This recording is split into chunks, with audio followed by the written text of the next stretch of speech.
చెవిటి చెల్లెలు సవతి అక్క పోరు. అనగనగా ఒక ఊరిలో జాన్, జెన్నిఫర్ అనే ఇద్దరు భార్యాభర్తలు ఉండేవాళ్ళు. వాళ్ళకి జూలీ అనే ఒక కూతురు ఉండేది. జెన్నిఫర్కి మ్యూజిక్ అంటే చాలా ఇష్టం. తను వయోలిన్ ప్లే చేస్తూ ఉండేది. అదే తన కూతురు జూలీకి కూడా నేర్పించేది. వాళ్ళిద్దరూ కలిసి వయోలిన్ ప్లే చేస్తూ ఎంతో ఎంజాయ్ చేస్తూ ఉండేవాళ్ళు. ఒకరోజు జూలీ ఒక కొత్త సాంగ్కి ట్యూన్ చేయడానికి చాలా కష్టపడుతూ ఉంది. అది గమనించిన జెన్నిఫర్, ఏమైంది జూలీ? అమ్మా, నా వల్ల అస్సలు అవ్వట్లేదమ్మా. నేను ఎంత ట్రై చేస్తున్నా నీ అంత బాగా నేను ప్లే చేయలేకపోతున్నానమ్మా. జూలీ, ఫస్ట్ మ్యూజిక్ ని నీలో నువ్వు ఫీల్ అవ్వాలి. ఆ తర్వాత ఆ ట్యూన్ ని నీలో అనుకుంటే నీ మనసుతో నువ్వు వినాలి. అప్పుడే నువ్వు అనుకున్న ట్యూన్ ని నువ్వు ప్లే చేయగలుగుతావు అని అంటుంది. దానికి జూలీ, లేదమ్మా, నేను అట్లాగే ఎంతో ట్రై చేశాను, అయినా అవ్వట్లేదు.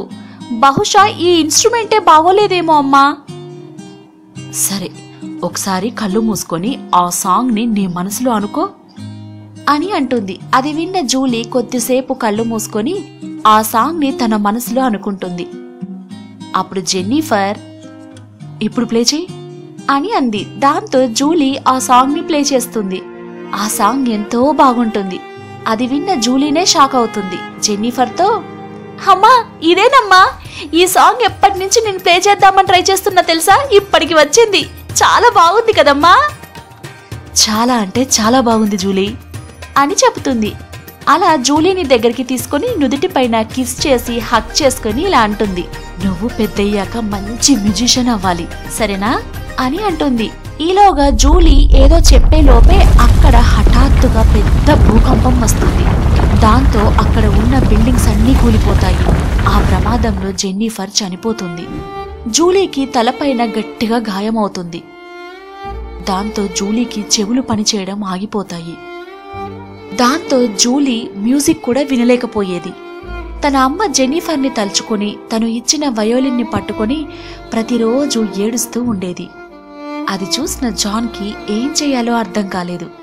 ఇక జూలీకి ఒక మంచి అమ్మ కావాలి అని అర్థం చేసుకుని మరియా అనే ఆమెని ఇంకొక పెళ్లి చేసుకున్నాడు. మరియాకి ఆల్రెడీ ఒక కూతురుంటుంది. తన పేరు సారా. వరుసకు సారా జూలీకి సవతి అక్క అవుతుంది. జాన్ అనుకున్నట్టుగానే మరియా జూలీని తన సొంత కూతురు కంటే ఎక్కువగా చూసుకుంటూ ఉండేది. ఇది సారాకి అస్సలు నచ్చేది కాదు. ఒకరోజు సారా మరియాతో, ఏంటమ్మా నువ్విట్లా చేస్తున్నావు? నేనేం చేశానమ్మా? దానికి సారా కోపంగా, నాకంటే ఎక్కువ ప్రిఫరెన్స్ నువ్వు ఆ జూలీకి ఇస్తున్నావు. నువ్వు నా అమ్మవేనా అసలు? దానికమ్మవా నాకమ్మవా? నేను మీ ఇద్దరికీ అమ్మనే అమ్మా, నాకు మీరిద్దరూ ఇష్టమే అని అంటుంది. దానికి సారా, లేదు, నీకు తనే ఎక్కువ ఇష్టముందమ్మా, నన్ను నువ్వు పూర్తిగా అవాయిడ్ చేస్తున్నావు అని అంటుంది. దానికి మరియా, అలా ఏం లేదు తల్లి, తను నీకంటే చిన్నది కదా, పైగా తను అమ్మ చనిపోయిన బాధలో ఉంది, అందుకే తనతో కొంచెం ఎక్కువ క్లోజ్గా ఉంటున్నాను అంతే అని అంటూ తను సారాకి నచ్చచెప్తూ ఉంటుంది. అయినా సారా వినలేదు. కుదిరితే ఆ చెవిటి దాన్ని హాస్టల్లో వేసేయండమ్మా, ఇంట్లో ఎందుకు ఉంచుకున్నారు అని అంటుంది. అది విన్న మరియాకి కోపం వస్తుంది. కోపం వచ్చి మరియాని చెంపపై కొట్టి, జూలీ ఎక్కడికి పోదు, తను కూడా నా కూతురే, ఇంకొకసారి జూలీని చెవిటిది అని అన్నావంటే నిన్నింట్లో నుంచి పంపించేస్తా అని అంది. అది విన్న సారా ఏడుస్తూ అక్కడి నుంచి తన రూమ్కి వెళ్లిపోతుంది. దీంతో సారాకి జూలీ పైన కోపం ఇంకా పెరుగుతుంది. తనలో తాను, ఎప్పుడు నన్ను ఒక్క మాట అనని అమ్మ ఈరోజు జూలీ వల్ల నన్ను కొట్టింది, దీన్ని అస్సలు వదలద్దు అని మనసులో అనుకుంటుంది. మరుసటి రోజు మరియా, జాన్ ఇద్దరూ బయటికి వెళ్తారు. ఇంట్లో సారా, జూలీ ఇద్దరే ఉంటారు. సారా ఇదే కరెక్ట్ టైం అనుకుని జూలీతో ఇంట్లో పనులన్నీ చేయిస్తూ ఉంటుంది. తను మాత్రం చక్కగా హాల్లో కూర్చొని టీవీ చూస్తూ ఉంటుంది. అబ్బా, టీవీ చూసి చూసి బాగా బోర్ కొట్టింది, కొద్దిసేపు దీంతో ఆడుకుందాం అని అనుకొని తన దగ్గరికి వెళ్లి సైగలు చేస్తూ, జూలీ, నాకు కొంచెం తలనొప్పిగా ఉంది చెల్లి, నాకు కాఫీ చేసివ్వా అని అంది. దానికి జూలీ సరే అని తలూపి కాఫీ చేసి సారాకి ఇస్తుంది. సారా ఆ కాఫీ తీసుకుంటూ జూలీ చేతి మీద పోస్తుంది. కాఫీ చాలా వేడిగా ఉండటంతో జూలీ చెయ్యి కాలిపోతుంది. అది చూసిన సారా మనసులో, మంచిగా అయింది అని అనుకొని జూలీతో, అయ్యయ్యో సారీ జూలీ, బై మిస్టేక్ పడింది.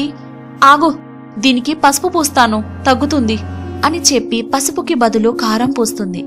దాంతో జూలీ మంటతో ఏడుస్తూ ఉంది. అక్క, మంటక్క, చాలా మంటుందక్క అని అంటూ ఏడుస్తూ ఉంది. అది చూసిన సారా మనసులో, మంటగా ఉండాలనే కదనే కారం పూసింది అని అనుకొని జూలీతో, అయ్యో సారీ చెల్లి, పసుపు అనుకొని కారం పూశాను. ఆగాగు, ఫస్ట్ నీ చెయ్యి వాష్ చేద్దాం, ఆ తర్వాత నీకు ఆయింట్మెంట్ పూస్తాను అని అంది. అప్పుడే జాన్ మరియా ఇంటికి వచ్చేస్తారు. అది చూసిన సారా మనసులో, వీళ్ళిప్పుడే రావాలా? ఇంకొద్దిసేపు ఆగి వచ్చుంటే జూలీని హాస్పిటల్ కాదు, సరాసరి పైకే పంపించేసేదాన్ని అని అనుకుంటుంది. జాన్ మరియా ఇద్దరు జూలీ చెయ్యి కాలడం చూసి షాక్ అవుతారు. వెంటనే ఆయింట్మెంట్ రాసి ట్రీట్మెంట్ చేస్తారు. ఆ రోజు సాయంత్రం జూలీ తన గదిలో కూర్చుని ఏడుస్తూ ఉంది. ఇది చూసిన మరియా జూలీతో సైగలు చేస్తూ, ఏమైంది జూలీ, ఎందుకలా బాధపడుతున్నావు అని అడుగుతుంది. దానికి జూలీ, నాకు పెద్ద మ్యూజిషియన్ అవ్వాలన్న ఆశ. నాకే కాదు, మా అమ్మది కూడా అదే ఆశ. తను చనిపోయే నిమిషం ముందు వరకు నాతో అదే చెప్పేది. ఆమెకి నేను సరే అని తల ఊపి చెప్పాను. అంతలోనే తను చనిపోయింది. ఇప్పుడు ఈ చెవుడుతో నేను మ్యూజిక్ వినలేని పరిస్థితి వచ్చింది. ప్లే కూడా చేయలేకపోతున్నాను అని చెప్పి ఏడుస్తూ ఉంది. అది విన్న మరియా చాలా బాధపడుతుంది. వెంటనే తన కాంటాక్ట్ లో ఉన్న వాళ్ళందరికీ కాల్ చేస్తుంది.